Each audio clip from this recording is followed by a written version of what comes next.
Beloveds, welcome to Love Medicine, a queer woman's healing podcast. I'm your host, Kat, and this space is all about love, truth, and the sacred work of healing. Today we're diving into something I know many of us have lived through. Love after survival. What happens when we try to open our hearts again after years of hypervigilance, heartbreak, or navigating love through trauma? What does it mean to trust again in ourselves, in love, and in another person's hands? This episode is for the survivors, the ones who've walked through fire and are now learning to love without burning. It's for the queer souls who've been told that they're too much, too emotional, too sensitive, and are finally realizing that their sensitivity is sacred. So let's take a deep breath. Let's journey together from survival to softness, from fear to safety, from chaos to connection. The survivor's heart. Many of us who are healers, empaths, or lovers in the queer community have learned to love while protecting ourselves. Maybe we came from families where love felt conditional, or we survived relationships that mirrored that same instability. We became skilled in reading energy, always scanning for danger, learning how to earn love through caretaking or fixing. That's survival love. It's not that it wasn't real, it's just that it was born in a storm. When we operate from survival, our nervous system never fully relaxes. We confuse intensity with emotion. We bond through chaos instead of calm. But as we begin to heal, our body starts to crave something different, something gentler. That's when we begin the work of relearning safety. And here's a reflection prompt for you. Ask yourself, what does safety feel like in my body? Not what it looks like, but what it feels like in my breath, in my gut, and in my energy.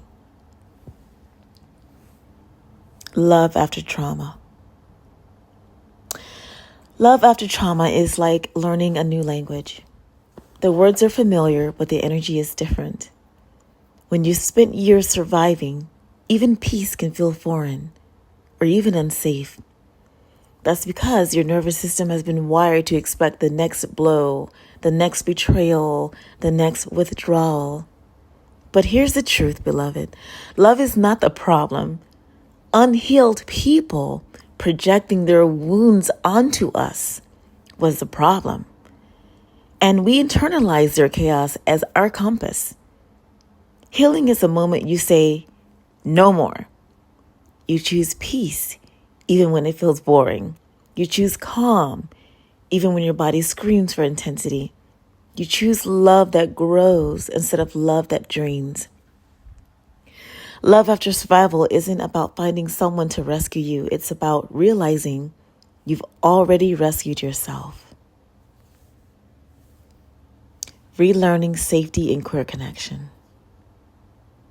In queer relationships, this healing work has an even deeper layer because so many of us have had to fight just to exist, to love openly, to be seen fully. Safety for us isn't just emotional. It's ancestral. It's cultural. Relearning safety means we no longer shrink ourselves to be loved. It means we can say, I love you without fearing rejection. It means holding another woman's gaze and letting her see you, not your mask, not your pain, but your truth. One practice I teach my clients is energetic grounding before intimacy. Place your hand on your heart and say, I am safe in my softness.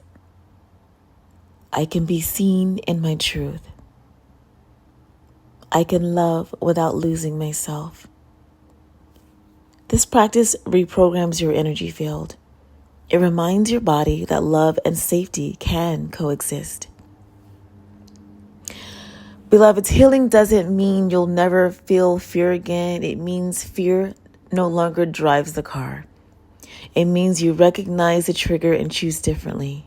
And that choice, that conscious awareness, is how we turn pain into power. You deserve a love that feels like exhale, not survival. A love that meets you where you are, honors your body's wisdom, and celebrates your becoming. So take this love medicine today. Softness is not weakness. Boundaries are not walls. Safety is a foundation where sacred love grows. Thank you for joining me for this first little episode of Love Medicine, a Queer Woman's Healing Podcast. If this episode resonated with you, share it with a sister, a lover, or a friend who's walking their own healing path. Follow me on social media for more reflections, rituals, and medicine for the heart. And remember, you are the love you've been waiting for.